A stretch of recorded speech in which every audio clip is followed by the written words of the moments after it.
पाकिस्तान की सरकार अयोध्या के राम मंदिर को लेकर नफरत फैलाने में लगी हुई है और अब पाकिस्तान ने एक नए प्रोपेगेंडा की दुकान खोल दी है। कल अयोध्या के राम मंदिर में धर्म ध्वजा की स्थापना हुई। पाकिस्तान के विदेश मंत्रालय ने लंबा चौड़ा बयान जारी किया और ये कहा है कि ये मुस्लिम विरासत को मिटाने की कोशिश है, भारत में अल्पसंख्यकों को दबाया जा रहा है। मैं आपको बड़ी स्क्रीन पर यह बयान पढ़कर बताती हूं जो पाकिस्तान की तरफ से प्रोपेगेंडा की तरह इस्तेमाल किया जा रहा है, क्योंकि पाकिस्तान लगातार ये कोशिश करता है कि जब भी इस तरह की कोई बात हो तो वो हिंदू मुस्लिम मतभेद फैलाने के लिए इसका इस्तेमाल करे।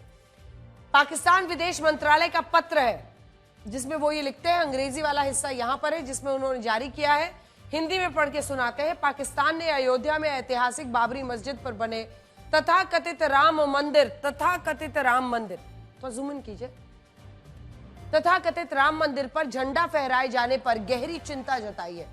सदियों पुरानी इबादत की जगह बाबरी मस्जिद को 6 दिसंबर 1992 को फांसीवादी विचारधाराओं से प्रेरित चरमपंथी भीड़ ने ध्वस्त कर दिया था। बाद में भारत में न्यायिक प्रक्रिया में रुकावटें आई जिनमें दोषियों को बरी कर दिया गया और ध्वस्त मस्जिद स्थल पर मंदिर निर्माण की मंजूरी दे दी गई, जो अल्पसंख्यकों के प्रति भारत के भेदभावपूर्ण रवैये को दिखाता है। ये वाला हिस्सा मतलब मौका जैसे मिले तो फौरन ये कोशिश होती है कि कैसे आप आग लगा सकते हैं। पढ़ते जाइए कि पाकिस्तान के विदेश मंत्रालय में कौन सी झूठी कहानी लिखी है, मुसलमानों को लेकर क्या फेक नैरेटिव उन्होंने गढ़ा है। इसके आगे वो लिखते हैं, ये भारत में धार्मिक अल्पसंख्यकों पर दबाव के एक व्यापक पैटर्न और बहुसंख्यक हिंदुत्व विचारधारा के प्रभाव में मुस्लिम सांस्कृतिक और धार्मिक विरासत को नष्ट करने के जानबूझकर की गई कोशिशों को दिखाता है।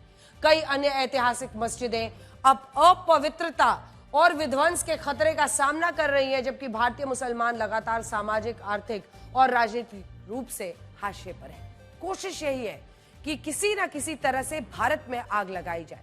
पाकिस्तान वो देश है जिसने अपनी मिसाइलों का नाम सिर्फ इसलिए बाबर रखा क्योंकि बाबर ने भारत में मुगल राज को स्थापित किया था और इस दौरान भारत में कई मंदिरों को तोड़ा गया था, जिनमें अयोध्या का राम मंदिर भी शामिल था। सोचिए, जिस देश की नींव ही भारत से नफरत करने पर टिकी है, उस देश का क्या ही किया जा सकता है। आज पाकिस्तान भारत के अल्पसंख्यक मुसलमानों पर इतना ज्ञान तब दे रहा है जब उसके अपने देश में हिंदू अल्पसंख्यकों की स्थिति क्या है, बुरी स्थिति। आप खुद इन आंकड़ों को देखिए और ये तय कीजिए कि पाकिस्तान के अल्पसंख्यकों को दबाया गया या भारत में अल्पसंख्यकों को दबाया जा रहा है। विभाजन के बाद पश्चिमी पाकिस्तान में अल्पसंख्यक जो हिंदू हैं उनकी आबादी 3.4% थी, जो सबसे ऊपर आप देख रहे हैं। आज यही आबादी 2.1% हो गई है, घट रही है, 3.4 से 2.1 पर आ गई है। जबकि भारत में जब आप अल्पसंख्यकों की आबादी देखेंगे तो यहां पर देखिए कैसे इजाफा हुआ है। आजादी के बाद 9.9 लगभग 10%, वही 2011 की, हम तो आज की बात भी नहीं कर रहे, 2011 की जनगणना के मुताबिक जूम इन कीजिए, ये 9.9 से 14.2 हो चुकी है, 14.2%। यानी आप लगा सकते हैं अंदाजा, लगभग 4.3% का ये इजाफा है। बात सिर्फ इन आंकड़ों की नहीं है। भारत में मुस्लिम समुदाय के नेता राष्ट्रपति रहे हैं, उपराष्ट्रपति रहे हैं, सुप्रीम कोर्ट के मुख्य न्यायाधीश रहे हैं, राज्यपाल रहे हैं, मुख्यमंत्री रहे हैं, भारतीय क्रिकेट टीम के कप्तान रहे हैं। आप बॉलीवुड को देखेंगे तो शाहरुख खान, सलमान खान, आमिर खान जैसे अभिनेताओं को इस देश के लोगों ने बहुत प्यार दिया। और भारत में कुछ अपवादों को छोड़कर हिंदू और मुसलमान हमेशा साथ आगे बढ़े, लेकिन पाकिस्तान हमेशा झूठ फैलाता है।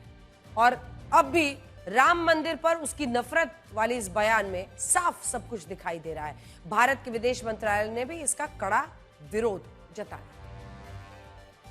ने रिपोर्ट किए गए बयानों को देखा है और उन्हें उसी अवमानना साथ खारिज करते हैं जिसके वो हकदार हैं। एक ऐसे देश के तौर पर जिसका अपने अल्पसंख्यकों के दमन, कट्टरता और व्यवस्थित बुरे बर्ताव का गहरा दागदार रिकॉर्ड है, पाकिस्तान के पास दूसरे को लेक्चर देना यानी उपदेश देना का कोई नैतिक अधिकार नहीं है।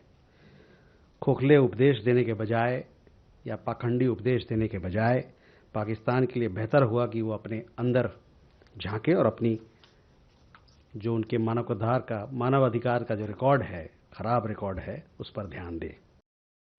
एक तरफ पाकिस्तान की सरकार राम मंदिर को लेकर प्रोपेगेंडा चला रही है, दूसरी तरफ पाकिस्तान के मीडिया को भी इस धर्म ध्वजा से बहुत तकलीफ हुई है। पाकिस्तान के पत्रकार कैसी कैसी दलील दे रहे हैं,